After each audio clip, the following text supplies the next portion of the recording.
Tempo, Imumci, Ketua BKM dan perangkat BKM, kemudian penasehat BBC, penanggung jawab, ketua dan pengurus, dan seluruh kaum muslimin dan muslimat sekalian yang dirahmati Allah Subhanahu wa taala. Nabi Isa alaihissalam pernah mengatakan begini kepada Bani Israel. Karena Nabi Isa itu adalah rasulnya Bani Israel, bukan rasulnya Yahudi, tidak. Wa rasulan ila Bani Israel. Apa kata Nabi Isa kepada Bani Israel?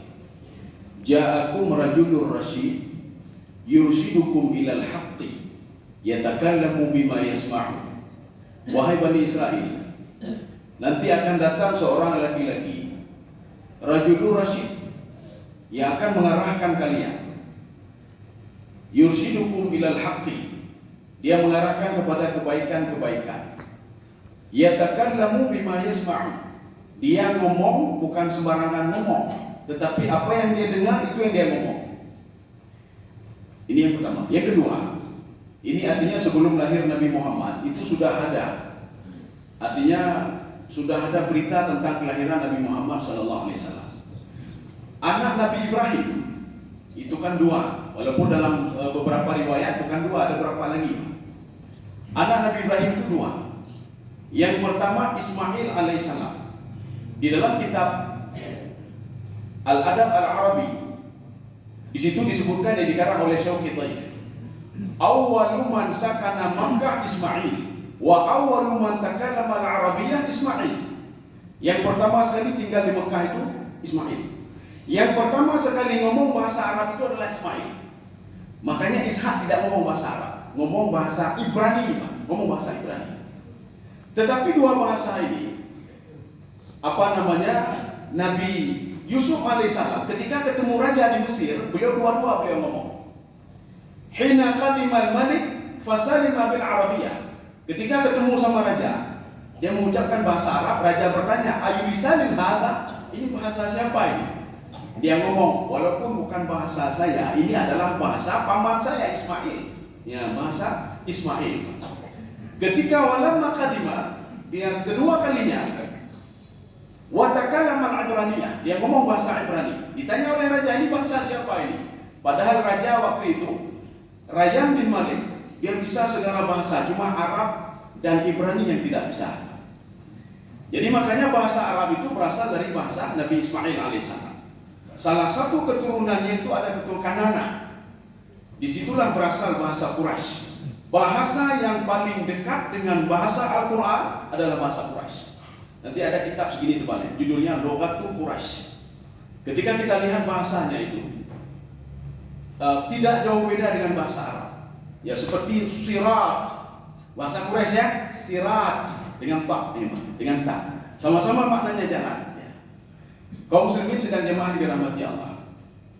Dari keturunan Nabi Ismail tidak ada yang menjadi nabi kecuali Nabi Muhammad SAW. Kemudian keturunan Nabi Ishak. Nabi Ishak inilah lahir Bani Israel. Lahir Nabi Yakub alaihissalam. Nabi Yakub dipanggil Israel kenapa? Karena suka jalan malam. Tapi kalau dalam bahasa Ibrani, Israel itu berasal dari kalimat Isra'iluhu. Isra adalah hamba, iluhu Tuhan. Maka Isra'iluhu di dalam Taurat, dalam Injil, kalau disebutkan iluhu itu tidak ada lain adalah Tuhan. Maka Isra'iluhu, Nabi Yakub digelar dengan hamba Tuhan. Ini dua bahasa yang berbeda. Keturunan Nabi Yakub alaihissalam itu Nabi Ishak selalu bertengkar dengan keturunan Nabi Ismail. Biasa kita kan punya anak duanya, tapi karung dua. Yang pertama ngomong bahasa Arab, ini keturunan satu lagi bahasa Ibrani. Ketika mereka bersengketa, selalu kalah keturunan Nabi Ishak alaihissalam. Apa kata keturunan Nabi Ishak Bani Israel? Lihat saja kalian, nanti akan datang seorang nabi.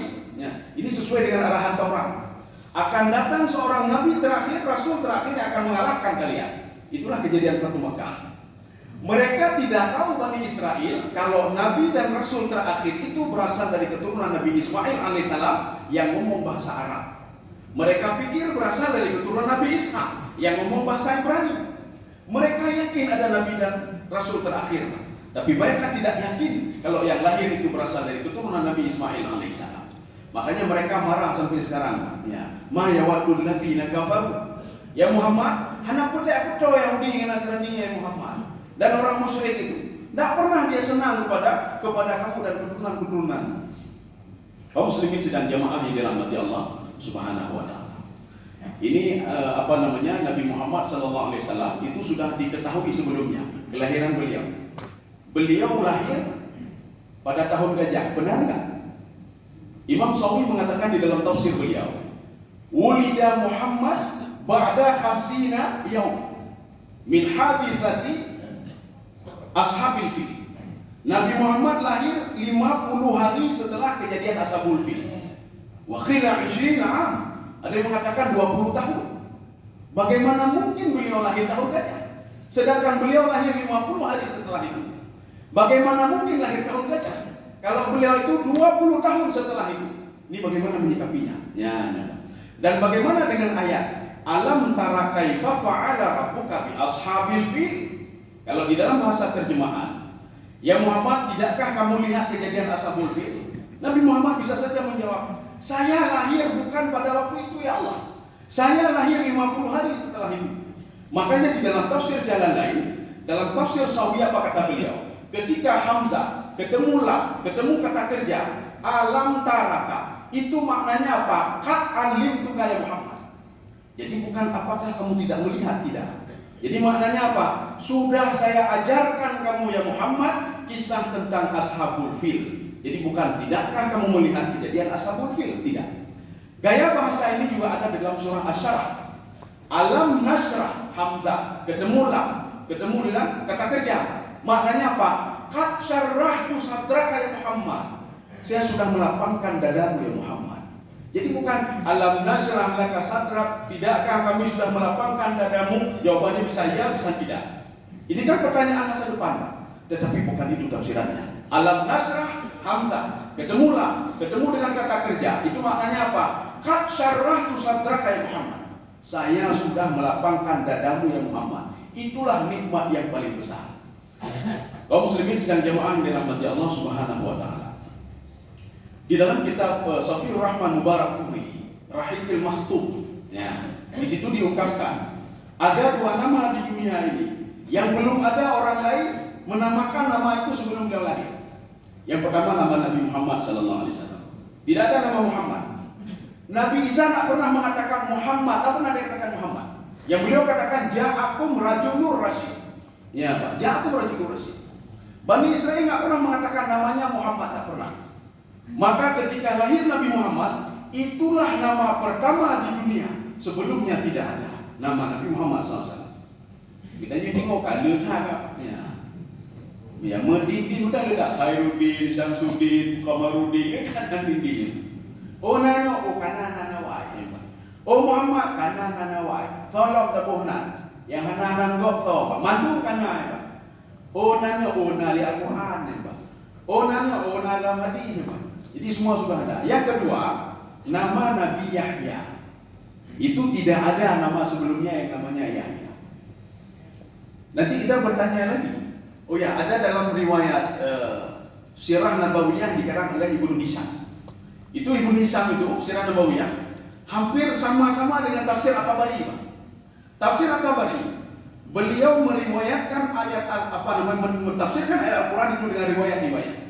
Ihdinas siratal mustaqim. Ai kata beliau, anyo as-sirat bermakna al-aqaid. Ya gitu kata beliau. Begitu juga dengan Sirah Nabawiyah. Itu kalau siapa nama ayahnya Abdullah, mana dalilnya? Anyo Abdullah. Makanya di dalam Sirah Nabawiyah diungkapkan ada dua riwayat yang berbeda. Riwayat yang pertama, Abdullah sempat melihat Nabi Muhammad SAW. Riwayat yang kedua, Abdullah tidak sempat melihat Rasulullah Sallallahu Alaihi Wasallam, hanya tempat lihat. Kemudian ada pertanyaan kita waktu Rasulullah masih kecil. Kenapa disusui oleh ini yang ininya kan ada 5, yang masyhurnya 5. Tetapi ada sebagian mengatakan lebih daripada 5. Kenapa 5? Apakah Aminah tidak punya susu, tidak punya ASI? Ya, dijawab oleh Ibnu Hisham. Apa kata Ibnu Hisham? Min adatil Arab ayyurdi'a auladahu ghairuhum. Kebiasaan orang Arab itu mereka itu disusui oleh orang lain. Ya, orang lain susui. Jadi jangan kita pikir Aminah Hanafi maka hijau ke Suwaibah. Suwaibah tak ada hasil lagi maka diberikan kepada Ummu Aiman. Ummu Aiman Hanale gejo pada Barakah Al-Habasyah. Barakah Habasyah tak ada lagi hasil diberikan kepada Halimatus Sa'diyah. Itu tidak benar. Jadi pemberian ASI itu memang kebiasaan orang Arab memang. Min adatil Arab. Yang dikatakan Arab itu siapa sebenarnya? Ya, memang keturunan Nabi Ismail. Maka Arab itu kan ada 3. Ada Arab Aribah, nyo Arab asli. Ya, Nabi Ismail ini Arab asli, Pak. Ya, Arab asli. Yang kedua Arab Ba'idah. Ba'idah itu Arab yang sudah hilang, yang dihancurkan oleh Allah. Ya seperti kaum Ad, yang kafir, itu Arab Ba'idah. Ada Arab Musta'arabah. Arab yang masuk, yang sehingga bercampur menjadi orang Arab. Katanya Arab sih, Arab maklum. Kalau ada yang Arab, itu Arab sih. Arab maklum aja. Iya Arab bukan ya. Makanya kalau cerita tentang orang Arab, tidak ada lain itu keturunan Nabi Ismail. Hana pun tidak pegang, dia tanya kamu siapa? Saya orang Arab. Coba keturunannya siapa? Ketika nanti masuk ke Bani Israel, oh dia bukan berarti kamu orang Arab. Jadi orang Arab itu adalah keturunan Nabi Ismail alaihissalam, itu orang Arabnya. Kaum muslimin sekalian jemaah dirahmati Allah Subhanahu wa taala. Makanya Aminah sudah menyusui Nabi Muhammad. Bukan habis asinya tidak. Diberikan kepada Suwaibah. Suwaibah budak. Jadi orang Arab itu menjaga betul makanan, kualitas, semua dijaga, walaupun seorang budak. Makanya dijaga oleh ibunya. Keturunan kan keturunan baik-baik semua Nabi Muhammad. Dijaga nyoso, makanan dijaga. Ini kalau kita cerita tentang stunting. Saya pernah bertanya ke dokter-dokter itu, kenapa stunting? Itu jelaskan. Dijawab oleh beliau. Yang pertama, karena menyusui kurang tidak menyusui susu eksklusif 6 bulan. Bukan. Dalam Islam kan 6 bulan lebih bedanya. Nabi Muhammad lebih 6 bulan. Maka tubuhnya kuat dan hebat. 2 tahun, 2 tahun. Nah, kemudian satu lagi apa? Katanya makanan tidak bergizi. Dalam Islam bukan gizi saja dilihat, halal haram dilihat, Pak. Halal haram dilihat. Tapi kita mau tahu asal bergizi, campur aja, Pak.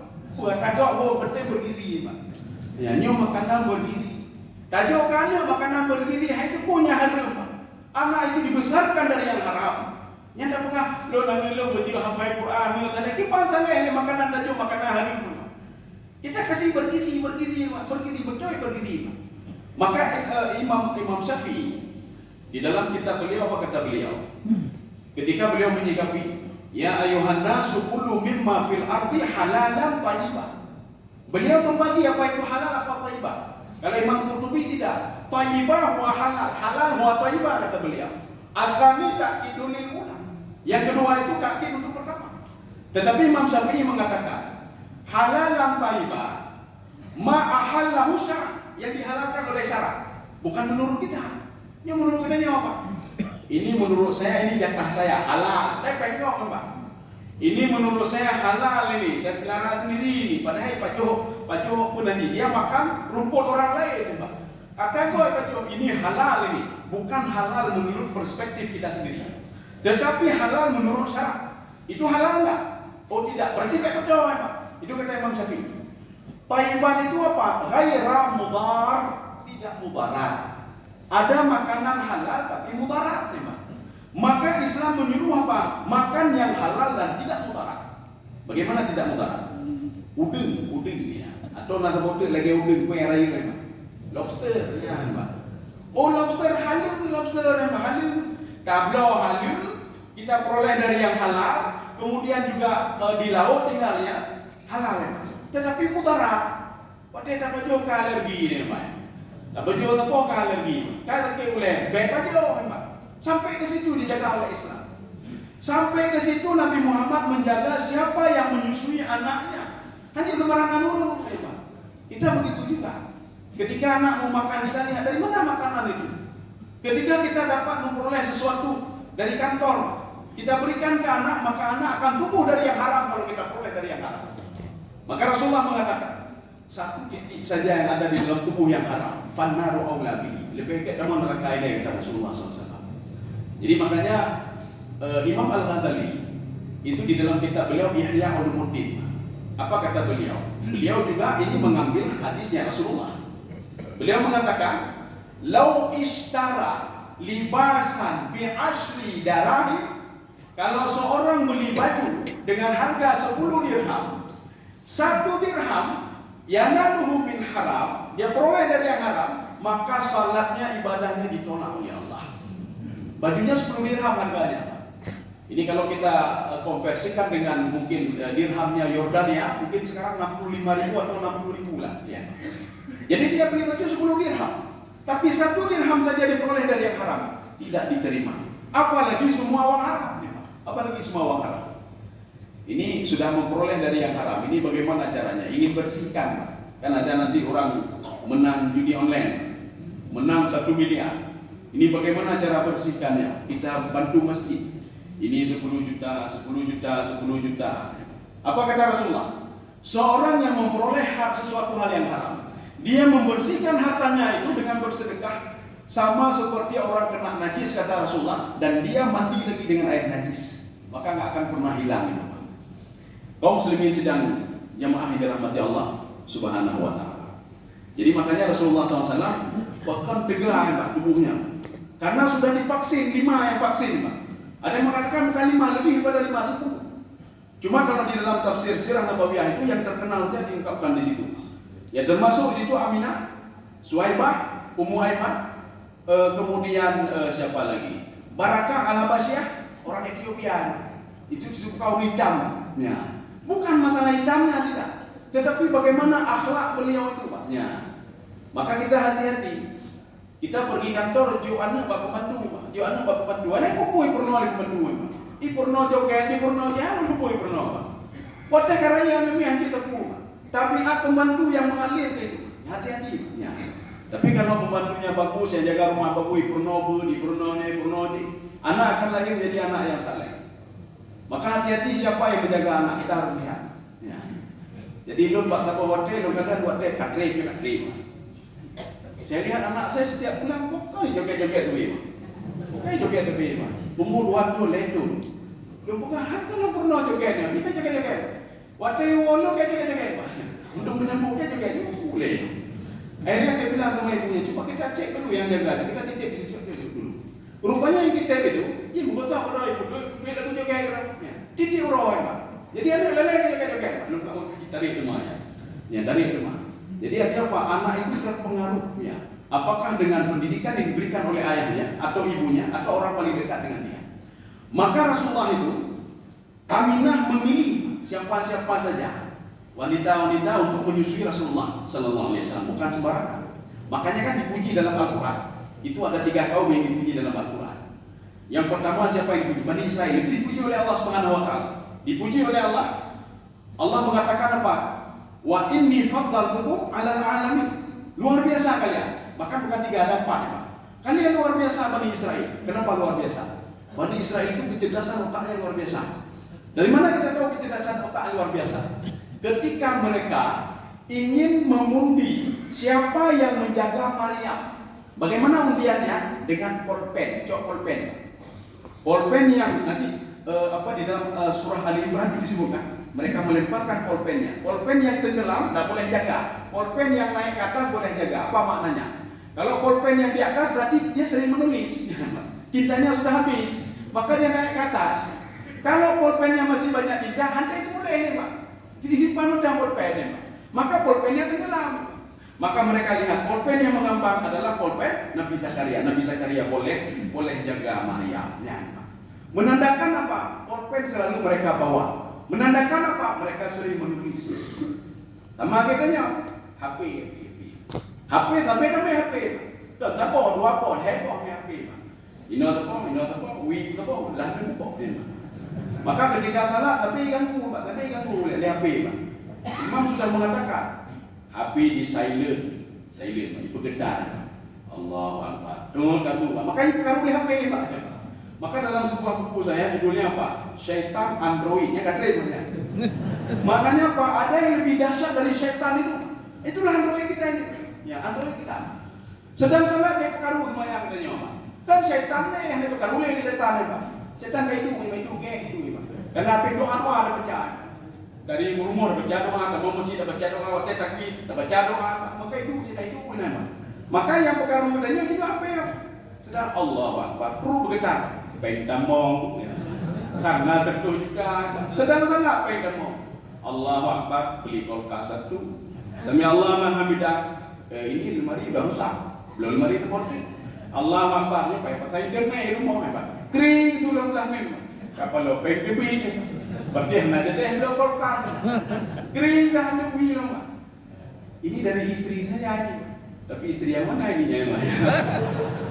Kan ini pengaruh tapi kita diganggu selalu dengan ini. Ya. Coba ketika urusan akhirat kita sebentar saja berdebih di HP. Bagaimana berdebih HP? Boleh di HP. Baik pengaruh udahnya apa? Ya, dia mengganggu kita. Ya. Kaum muslimin sedang jemaah yang dirahmati Allah Subhanahu wa taala. Inilah kaum yang dipuji oleh Allah, Bani Israel. Mereka sibuk dengan pulpennya. Sedangkan kita juga dipuji sibuk dengan HP-nya. Sibuk ngambil tapi lebih ngambil. Sudah satu. Yang kedua, yang dipuji oleh Allah kaum Ad. Kaum Ad dipuji oleh Allah dalam Al-Quran. Iramadatil imad allati lam yukhlaq mithluha fil bilad. Luar biasa kaum Ad. Bisa mengalahkan peradaban Amerika ini. Kenapa? Kaum Ad itu bisa membuat bangunan dengan tangannya sendiri tanpa alat. Iramadatil imad allati lam yukhlaq mithluha fil bilad. Di dunia tak pernah ada seperti itu kata Allah. Siapa itu peradaban kaum Ad? Makanya dalam sejarah itu perlu kita luruskan. Sejarah dulu mengatakan apa? Sejarah nyata muka sejarah. Ururu jamu dulu banyakku, besok bajian dan sebelum tidak tahu apa-apa. Itu keliru itu. Peradaban dulu dipuji oleh Allah ya Ramadatil Imad. Itu letaknya di mana itu peradaban kaum Ad itu? Di antara Yaman dan Oman itu di tengah-tengah. Sampai sekarang dihancurkan oleh Allah peradabannya sehingga Allah mengatakan fahal tara lahum min baqiyah. Tidak ada sisa sedikit pun kaum Ad itu belum habis dulu. Kenapa dipapi? Di dalam tafsir Sawi diungkapkan, fahamalat-humur riyahu minal bahri. Jadi di situ ada laut Arabic Sea. Semua orang itu dibawa ke laut. Mereka mati semuanya. Dan sampai sekarang tidak ada penemuan mayatnya di situ. Artinya apa? Sudah hampir di laut semuanya. Dan semuanya sudah dihancurkan oleh Allah Subhanahu wa taala. Ini dua. Yang ketiga, Allah memuji umat Nabi Muhammad. Kuntum khaira ummatin ukhrijat linnas ta'muruna bil ma'ruf sampai selesai. Ya, ini yang keempat. Allah memuji kaum suku Quraisy. Li'ila fi Quraisy. Jadi li'ila itu apa? Ilaf. Ilaf itu apa? Pujian. Maka di sebagian imam kadang-kadang salah percaya nih, Pak. Dipikirnya ilah ke. Maka dibaca salah, Pak. Li'ila fi Quraisy baca apa? Dipikirnya ilah, padahal ilaf. Li'ilaf. Itu lam itu taukid, li'ilaf kata Allah. Luar biasa orang Quraisy. Jadi bukan li'ilaf fi Quraisy, pergi ke Quraisy. Maka ilaf itu maknanya ta'ajjub wal madah. Allah memuji, luar biasa suku Quraisy. Kenapa luar biasa? Mereka sanggup berjalan di waktu musim panas dan musim dingin, jangan tepat. Dari Mekah menuju bukan Madinah. Dari Mekah menuju Syam. Satu. Yang kedua dari Mekah menuju Yaman. Dari Mekah menuju Yaman itu jaraknya 700 km. Dari Mekah menuju Syam, Syam itu masuk Yordania, Suriah dan Palestina. Itu menempuh jarak 900 km. Kalau mereka pergi dari Mekah menuju Syam 900 km, pulang pergi 1800 km. Jadi ada seorang mahasiswa Yaman itu pada masa kami dulu, dan di Yaman ada dihubungi dari orang Yaman, hai Nawi jangan dapat, haji jangan dapat. Jadi dulu pada tahun 2009 itu mahasiswa kan dilarang naik haji, Pak. Itu dulu, Pak. Tidak ada yang berani pergi. Rupanya dari Yaman ada seorang mahasiswa. Dan orang Yaman asli tidak. Dia ingin ujoro, Pak. Ya, ujoro lagi siapa yang membawa ibunya itu? Wais Karni, Pak. Ya. Lo ya ujoro, lo Wais Karni kedua, Pak. Ya. Gejak dengan dapat. Jadi struktur Yaman itu, geografis Yaman, itu ibu kotanya kan di tengah-tengah, di apa, lembah. Kalau mau ke atas naik lembah, turun lagi, naik lagi, turun lagi. Itu yang diinginkan oleh pemuda. Tuh perbatasan kalau mau main, tangan aja kue sekali. Rupanya gejak baju lucu, walaupun ditangkap, ditangkap. Artinya apa? Perjalanan kaki tidak sembarangan orang bisa jalan kaki. Tidak bisa sembarangan jalan kaki. Itu baru berangkat saja dari Yaman menuju Mekah. Terus dengannya lakam dadah. Ya, kitanya beruji cuma kaki kamu tukang jero. Terus Mekah dia dapat, maka kaki kamu tukang jero. Nya nampu harap balik kamu. Maka orang Quraisy itu dipuji oleh Allah. Liila fi Quraisy. Dia itu pulang pergi itu jalan kaki. Nabi Muhammad pernah sekali jalan kaki. Ini kita melihat di dalam Ibnu Hisham. Sirah Nabawi Ibnu Hisham. Tapi belum sampai ke sana, di tengah-tengah. Walaupun di tengah-tengah, Nabi masih kecil. Gejak apa? Nabi perjalanan dari Mekah itu diajak oleh pamannya Abu Talib. Ya Muhammad, kita akan pergi ke Syam. Ketika di tengah perjalanan kan 900 km. Berarti Nabi sudah menempuh 450 km. 450 kalau dari sini ke Medan 500. Berarti kurang bercuti ke nama. Kurang bercuti. Ya, kurang 50 km. Berarti 450. Sampai ke situ Nabi Muhammad balik lagi. Yang akan kita ceritakan kenapa balik lagi, Pak. Balik lagi berarti apa? Nabi Muhammad sudah melalui perjalanan 900 km. Kita yang diajak 20 km. Ino mentang sedang duduk, ya apakah dia kopi apa masjid raya. Ngempu aja dapat be. Gada hawa. Gada hawa. Anak hawali. Jadi ngempu cik kendaraan ni, Pak. Pak dia jadi kengan. Wah, ini dapat dengan kendaraan. Kendaraan tapi enggak sanggup kita. Ada apa sebenarnya? Itulah kekuatan menyusui tadi. Nabi Muhammad disusui oleh 5 wanita hebat. Kemudian halal lagi, Pak. Tidak bukan sembarangan, wanita pilihan ini, Pak. Jadi bukan wanita yang makan haram, tidak. Ini pilihan. Yang katanya dayuan ni hotel ni jadi hebat. Yang belum di hotel tanya, "Nu, cok dia ni?" Yang berarti jauh, datanya jauh. Susu lemon pun dia mana, Pak. Ya. Bukan nasi kasih, Pak. Susu lemon. Baru lahiran susu lemon minta ajokan, maka tabiat lemon aja apa ni, Pak. Ya. Makanya anak lahir di dunia kalau ada anak dipanggil orang tuanya yang berarti dia susu lemon juga. Berarti yang suka main dia tak endau. Maka coba berikan ASI, Pak, ASI kepada anak. Itulah konstantin, itulah itu, Pak. Dalam Islam sudah ada semuanya. Tak pakai teorinya, tak pakai teori, macam-macam teori, Pak. Dalam Al-Quran sudah lengkap teori, Pak. Termasuk teori psikologi ada dalam Al-Quran juga. Beda pakai psikologi hana Qurannya, hana Qurannya. Nabi Muhammad tidak tahu kalau suku Quraisy yang duduk di sampingnya itu ingin apa? Membuli Nabi Muhammad. Tidak tahu, Pak. Nabi Muhammad berkeyakinan apa? Ketika saya berdakwah mereka duduk di samping saya.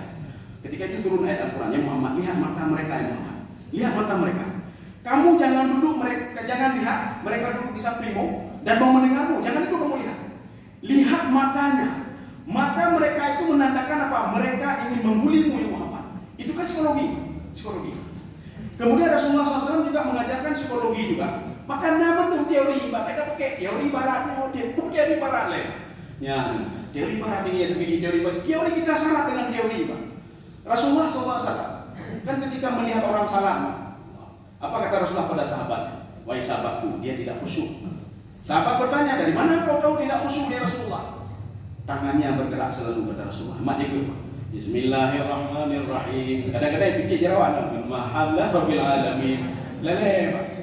Jadi Rasulullah mengatakan, lau khasya'a qalbu, kalau hatinya itu khusyuk, maka tangannya anggota tubuh akan khusyuk juga. Ya, Pak. Itu kan psikologi, Pak. Kita melihat pergerakannya, Pak. Makanya setan itu dia mempelajari psikologinya. Setan lebih jaga psikologi, Pak. Walaupun hanya ajak dia apa psikologi, Pak. Nyatanya najak dia psikologi, hanya ajak. Kata Imam Ghazali, setan itu bisa mengetahui isi hati manusia dengan apa? Gerak-gerik tubuh manusia. Jadi gerak-gerik, Pak. Itu kan perbuatan hati semua, Pak. Ikhlas, riya, kemudian wara, itu perbuatan hati semua. Bagaimana kita tahu isi hati orang lain? Maka setan, kata Imam Al-Ghazali, dia bisa mengetahui min jawari, pergerakan anggota tubuh. Contoh, kita berinfak lewat celeng, atau Pak Wandi buka celeng, dapat sopeng, Pak. dalam topeng, keluar patut berdoa, pada patut berdoa. Sampai keluar, oh maka dalam topeng, setan melihat anak iklannya, ya. Pergerakan anggota tubuhnya dipelajari oleh setan. Ini orang ini berarti bisa kita godai. Kalau dia mau bersedekah, pilih kayaknya dia berdoa. Atau 5.000 memang. Nanti kamu rugi kamu nanti. Makanya nanti salat begitu juga. Ketika sedang salat Allah, imam baca ayat kan, baca haji, kaligrafi baca yang lain. Yang boleh nak baca banyak. Maknanya apa? Dia tidak khusyuk dalam beribadah. Dari mana kita lihat kesibukan dia dengan yang lain, Pak? Ya. Sama juga seperti orang tak bisa tidur. Ya. Bahkan hanya dengar di Banjaraya bayu peng pegawai dengar hana peng memang tu tak boleh. Itu nanti ibu-ibu hana boleh ada potret dia Pak negeri potret. Hana kata tak boleh, yo kata tak boleh kan gara-garanya besok gaji pegawai mau bayar. Memang tak boleh. Bagaimana caranya? Makanya perbaiki hati, tenangkan hati dulu, maka kepala juga akan tenang. Maka bagaimana cara? Untuk salat, untuk apa? Menenangkan jiwa. Kalau jiwa sudah tenang, semua akan tenang. Maka menyonau urut hanya dengar, beda jawaban dengar. Nanti terus seperti itu dia. Tapi bagaimana? Tenangkan jiwa dia dulu. Ketika jiwa sudah tenang, tangan tenang, mata tenang, semua tenang. Maka ulun galak demena agoknya hati hendak tenang, Pak. Ya. Galak pegang mati berarti hati hendak tenang, Pak. Capak cok agak berarti hati hendak tenang. Membalimi kau berarti hati hendak tenang. Beda petan aja dong, bukan pegang mati lebih. Beda aja dong. Yang salah hati, Pak. Ya. Kita kembali lagi ke tadi. Ya, tiba-tiba maknanya kayak ceramah maulid. Ya. Nampak 5 menit lagi atau 10 menit lagi. Ya. Dari mana Rasulullah tahu kalau beliau itu seorang rasul? Dari mana tahu, Pak? Ya. Ini ada beberapa riwayat termasuk di dalam tafsir dan termasuk di dalam Sirah Nabawiyah dan Rahikil Maktum. Yang pertama, ketika Rasulullah nggak tahu beliau itu sebagai seorang rasul, Pak. Yang pertama ketika beliau ke Gua Hira, beliau ingin mencampakkan tubuhnya ke dalam, ke bawah. Kenapa? Begitu takutnya beliau. Rupanya muncul Jibril. Jadi Jibril sedang duduk di situ. Rasulullah, kalau penjelasan Rasulullah apa? Kakinya di bumi, kepalanya di langit. Begitu takutnya Rasulullah SAW. Ketika itu apa kata Jibril? Ya Muhammad, jangan takut. Anta Rasul. Kamu adalah seorang Rasul. Kita bayangkan saja. Gedanya menumpuk, nggak mau ataupun menumpuk. Dipegang dengan drone Nabi ya Rasul. Hadap dong dia. Karena takut. Artinya makhluk yang belum pernah kita lihat tiba-tiba mengucapkan sesuatu kepada kita. Apa lari Rasulullah SAW? Makanya di dalam ada kitab sama saya segini kitab. Judulnya apa? Alfu Mujizati Rasul. Mujizat Rasulullah bukan 10, bukan 20, bukan 100, 1000 rupanya. 1000 mujizat Rasulullah. Buku ini saya dapat tahun 2000 berapa ini? 2011. Saya dapat buku ini tahun 2011. Alfu Mujizati Rasul. Waktu itu di Indonesia belum ada terjemahannya. Saya kena aneh, saya lihat sampai 1000 ya. Sampai 1000. Salah satunya bisa bicara dengan binatang, bukan Nabi Sulaiman, saya bicara dengan binatang. Nabi Muhammad juga bisa bicara dengan binatang. Oh, Nabi Musa bisa membelah lautan, Nabi Muhammad boleh dibelah dua. Bulan menjadi dua. Siapa dahsyat? Ya. Itu sampai 1000 diungkapkan di dalam kitab ini, Pak. Alfu Mujizati Rasul. Kemudian ini yang pertama. Ketika Jibril mengatakan, ya Muhammad, anta Rasul. Kamu seorang Rasul ya Muhammad, jangan takut. Wah, dia Nabi Muhammad lari ke rumah, pakai selimut. Kemudian apa? Zammiluni. Wahai istriku, tolong selimutiku. Ada apa ya suamiku? Apa kata Rasulullah? Ada seseorang yang besar sekali ingin menakut-nakuti saya. Ya Muhammad, kamu orang baik. Nggak ada orang yang berbuat jahat sama kamu. Kata Khadijah. Nggak ada yang ingin berbuat jahat sama kamu. Tidak, saya takut sekali. Mari kita datang ke keponakan sepupu saya. Siapa sepupu Khadijah? Warakah bin Naufal. Warakah bin Naufal itu sepupunya Khadijah. Cuma lebih tua Warakah. Warakah sudah usul, maka muda. Ditanya oleh Warakah bin Naufal, ada apa wahai anak pamanku? Dijawab oleh Khadijah, suami saya tadi ketemu dengan ada makhluk kakinya di ini, kemudian kepalanya di langit. Apa kata Warakah bin Naufal? Warakah bin Naufal adalah satu-satunya yang menerjemahkan Injil dan Taurat ke dalam bahasa Arab. Makanya Warakah bin Naufal menguasai 2 bahasa. Taurat dia tahu, Injil dia tahu, kemudian bahasa Arab dia tahu. Sehingga apa? Diterjemahkan ini ke dalam bahasa Arab. Warakah tersenyum. Apa kata Warakah bin Naufal? Yang suamimu lihat tadi, hadzan namusul ladzi unzila ala Musa. Itulah, jadi panggilan Jibril itu namus. Itulah namus. Itulah Jibril yang pernah turun ke Nabi Musa. Kamu jangan takut, ya kan? Jangan takut. Satu. Yang kedua, buktinya kamu rasul, kamu akan dikeluarkan dari kampungmu. Ya, kamu akan diusir dari kampungmu, kata Waraqah bin Nawfal. Nabi menjawab, "Ataturdunani? Apakah mereka akan mengusirku?" Iya, katanya. Mereka akan mengusirmu. Nabi pusing, Pak, kok bisa mengusir saya? Tidak mungkin lah. Saya tinggal di situ, nenek di sini, keturunan di sini, Nabi Ismail di sini, tidak mungkin. Maka Waraqah mengatakan mungkin, karena kamu adalah seorang rasul, sudah tua. Yang ketiga, ketika Nabi Muhammad SAW ini yang mengatakan Nabi itu rasul, Pak. Perjalanan dari Mekah menuju Syam. Di tengah perjalanan ada seorang rahib namanya Buhairah. Rahib ini urang penelian dermawan. Setiap orang lewat nanti singgah di rumah saya dulu, kita makan-makan, minum-minum dulu, singgah di rumah saya. Rupanya ketika dalam perjalanan itu tidak pernah beliau lihat ada anak kecil. Karena anak kecil tidak sanggup perjalanan jauh. Kan aneh. Akhirnya dia lihat keanehan-keanehan. Kok ada anak kecil yang jalan? Kemudian ada keanehan-keanehan. Akhirnya singgah dulu ke tempat saya. Ketika singgah, ini cerita ini ada dalam kitab Sirah Nabawiyah Ibnu Hisham. Ketika singgah ditanya oleh rahib tadi, Buhairah, siapa orang tua anak ini? Abi Talib mengangkat tangan, saya orang tuanya. Kamu jangan bohong. Ya, artinya Buhairah ini dia tahu. Nabi terakhir itu bukan berasal dari Bani Israel, tetapi berasal dari keturunan Nabi Ismail alaihissalam. Ayahnya tidak ada lagi. Ini walaupun satu riwayat mengatakan sempat melihat Nabi Muhammad sallallahu alaihi wasallam. Apa kata Buhairah? Ini anak ini akan menjadi rasul nanti. Kamu jangan bawa ke Syam. Ketika mereka melihat dia, nanti mereka melihat ciri-ciri dia, mereka akan membunuh anak ini. Sekarang bawa pulang dia. Maka sebagian kafilah melanjutkan perjalanan ke Syam, sebagian itu pulang membawa Rasulullah sallallahu alaihi wasallam. Maka sebenarnya tidak ada alasan Abi Talib tidak menerima Rasulullah. Dari Buhairah saja dia sudah tahu. Satu. Yang kedua, Abi Talib sudah tahu yang dibawa Rasulullah itu kebenaran. Mana buktinya? Pada suatu hari Rasulullah SAW melihat Abi Talib melihat Rasulullah mengajarkan Ali. Ali kan anak Abi Talib. Salat. Ditanya ini Abi Talib, ya Muhammad, kamu ajarkan apa sama anak saya? Ajarkan salat ya Rasulullah. Tubuh maya untuk mengenal Allah ini dan lain sebagainya. Ya lanjutkan terus. Ajarkan salat anakku. Ajarkan kebaikan-kebaikan kepada anakku. Loh, tak kafir. Ya, mudah-mudahan ada manfaat. Bah penasaran aja. Mudah-mudahan ada manfaat bagi tuan dan jemaah sekalian. Subhanakallah bihamdika, asyhadu an la ilaha illa anta, astaghfiruka wa atubu ilaik. Assalamualaikum warahmatullahi